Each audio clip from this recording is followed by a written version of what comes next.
do you at least acknowledge that all of the scientific evidence points to an Earth that is vastly older than 6,000 to 10,000 years old? Yeah, I'm aware of that. Okay, so how do you reconcile... It doesn't prove there's no God. But... You're right. Did I say it did? I'm not saying that proves there's no God.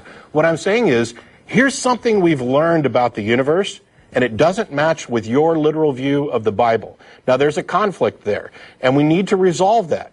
And some people resolve it in favor of the Bible, saying the Bible's absolutely right, and ignore whatever actual evidence is presented there. I find that to be patently absurd, because it turns Christianity into a self-contradictory proposition, which is, and so, by the way, does the entire idea of a revelation in the New Testament.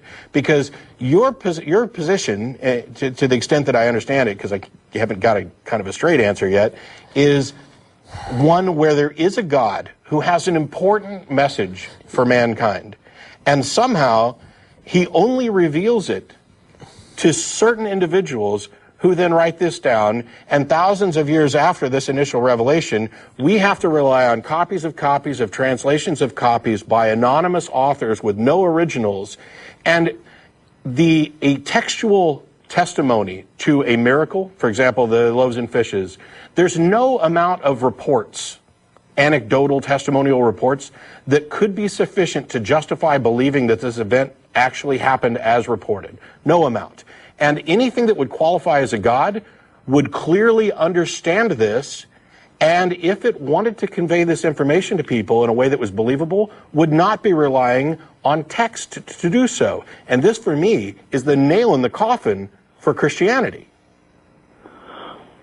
The God that Christians believe in is amazingly stupid if it wants to actually achieve its goal of spreading this information to humanity by relying on text, by relying on languages that die off, by relying on anecdotal testimony. That's not a pathway to truth. And anything that would qualify for a God should know this, which means either that God doesn't exist, or it doesn't care enough about those people who understand the nature of evidence to actually present it. Now, which of those possibilities do you think is accurate? I think you do need faith to believe it. Sure. And why would you believe anything on faith? Faith isn't a pathway to truth. Every religion has some sort of faith. People take things on, if faith is your pathway, you can't distinguish between Christianity, Hinduism, Judaism, any of these others.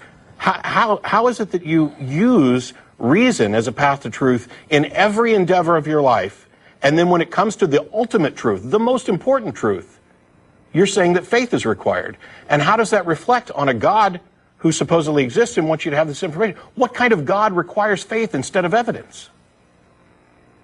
Well, I think you probably have faith about a lot of things too. Like what? I have reasonable expectations based on evidence. I have trust that has been earned. I will grant trust tentatively. I don't have faith. Faith is the excuse people give for believing something when they don't have evidence. I mean, if you can come up with something that I believe that I don't have evidence for, guess what I'll do? I'll stop believing it.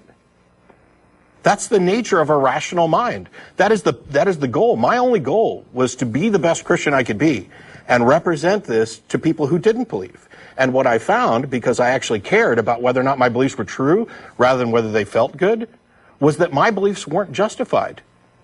Try as I might and pray as hard as I could. No answer comes. No evidence is forthcoming. And when I talk to people about this, the only answer they ever offer is the one you did, which is, well, you just got to have faith. Well, sorry, I don't. And not only I'm not sorry that I don't, I'm sorry for others that they think that I should have, because faith is not a virtue. Faith is gullibility. It's evidence that determines whether or not your perception of reality is reasonable and in conjunction with the world as it is. Well, I think church gives a lot of people some community and some values. Sure. So what? That has no tie to the truth of the supernatural claims. Religions and churches have tons and tons of benefits for the in-group. And some of them even have benefits for some of the out-groups with, feeding the homeless. Although I really wish as many of the atheists do. We have the Atheists Helping the Homeless group in Austin, where we will actually help the homeless without making them sit through a sermon first. We're not holding their sandwich ransom in the name of Jesus. There's no good thing that a church or religion does that cannot be achieved by purely secular means. And there's no positive benefit of churches and religions that necessarily demonstrates the truth of their supernatural claims. But there is, and this is my personal hobby horse today, there is a cost to deciding that you're going to take, in particular, Christianity on faith. And that is that when you run into folks like us who don't believe it, you are compelled, because you have decided to believe Christianity, you are compelled to think all kinds of horrific things about us, and tell us that, or come at us with these threats of eternal torment, which just draws an insurmountable line between us. Yeah, we cannot be friends because of what you have decided to take on faith. That's the cost. Yeah, and I'll tell you that divisive cost plays out not only in the previous caller who had to give up his job because of good-intentioned Christians, but I have a fiance sitting in the room who is essentially estranged from a good portion of her family who consider me to be the devil. Now, I may not be a perfect person, far from it, but I'm generally a good person and a caring person, and I do whatever I can to live the best life I can. I certainly am not, I guess if I was the devil, this is exactly what he would say, so who knows. But the absurdity of the divisive nature of Christianity in particular, and by the way, I'm an atheist with regard to all gods, but since you're kind of representing Christianity, it breaks my heart. People who actually understand what love is, people who actually understand what morality is, people who actually understand reality, it is almost unbearable to watch the people that you love be so absolutely duped into a divisive, hateful religion that they think is not divisive, they think it's inclusive, and they think it's positive. It kills me, and it's one of the reasons that I do this.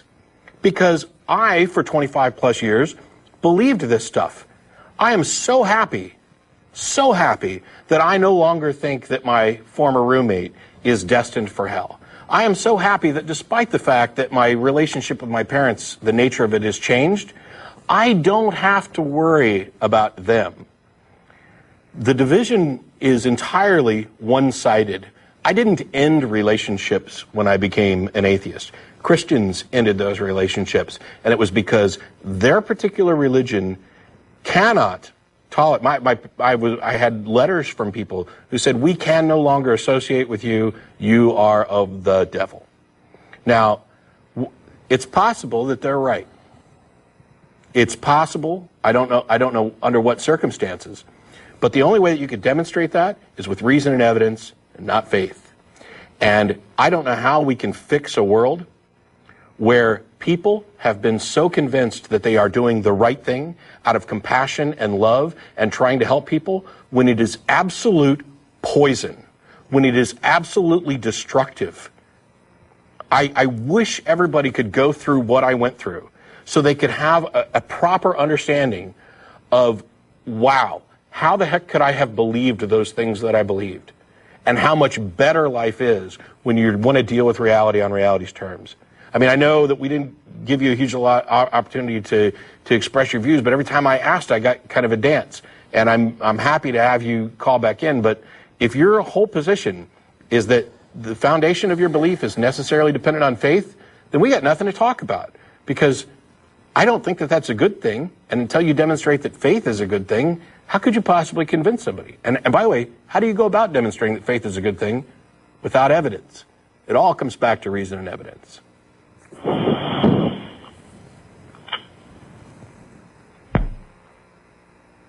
I think he's gone again. All right. I was going to give him the last word.